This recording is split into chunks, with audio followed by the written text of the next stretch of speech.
Hello everyone, this is Ruby Yadav and I am a legal intern at Lexis and Company. I am pursuing my LLB from Meri Professional and Law Institute, MDU Rohtak. I am glad to get this opportunity to represent myself and discuss my topic with all of you and share the knowledge regarding these legal topics. So my today video's topic is the different kinds of the trial procedure under the CRPC, that is the Code of the Criminal Procedure. And in this video I will elaborate the rest of the part which I have mentioned in my first video, where I discussed with all of you the types of the trial procedure, in which the CRPC elaborated the 4 trial procedure. First one is the trial before the session court, that is the session trial. Second one is the trial of the warrant cases by the magistrate, that is the warrant cases, warrant trial. Third one is the trial of summon cases by magistrate, that is the summons trial. And fourth one is the summary trial, in which we have discussed 2 trial procedures in my previous video, and rest of the part I'll discuss in this video. We will start with the third trial procedure, that is the trial of summon cases by the magistrate, or which is also known as the summons trial. A summon case is related to offences where the punishment is less than 2 years. In summon trial, there is no framing of charges and the court issues a summon. Once the accused appears acting upon the summon, the court will then give him the particulars of the accusation called the notice, which is mentioned under the section 251 to 259 of the CRPC, which deals with the summons trial.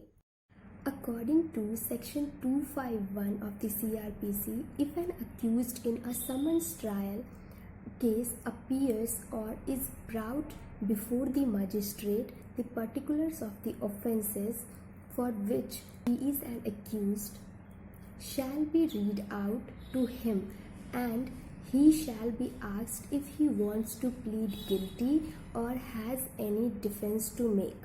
So if the accused plead guilty, the magistrate shall record the plea in nearly the same words as uttered by the accused and use his discretion to convict him under the section 252 of the CRPC.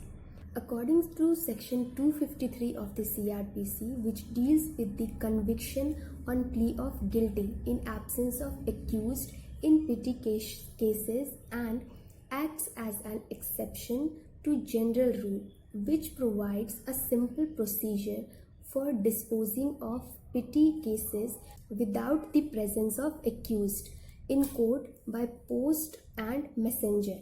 So by these provisions, discretion is given to the magistrate to convict the accused. It also enables the pleader authorized by the accused to plead guilty on behalf of his client where offence is punishable only with fine. Now the section 254 deals with a situation when the accused is not convicted and the magistrate shall hear prosecution and take defense, and shall also hear the accused and take his defense if he has any. So if the magistrate, upon hearing both sides, find the accused not guilty, shall record an order of acquittal, and if he is found guilty, then the magistrate shall pass a sentence accordingly in accordance with the section 255 of the CRPC. Now the last procedure is the summary trial. So in chapter 21 of the Code of Criminal Procedure, which deals with the summary trial under the section 260 to 265, the object of summary trial is to deal with cases speedily. The procedure for summary trial is laid down in section 262, which prescribes the procedure in trial of summon cases to be followed in a summary trial as well. So this section also lays down that no sentence of imprisonment for a term exceeding 3 months shall be passed in summary trial. So according to section 264, in every case tried summarily in which the accused does not plead guilty, the magistrate shall record the substance of the evidence, and a judgment containing a brief statement of the reasons for the same shall be recorded.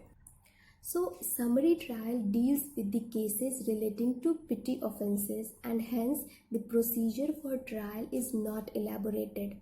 So, there is no plea in such a trial if a sentence of fine only not exceeding 200 rupees has been awarded.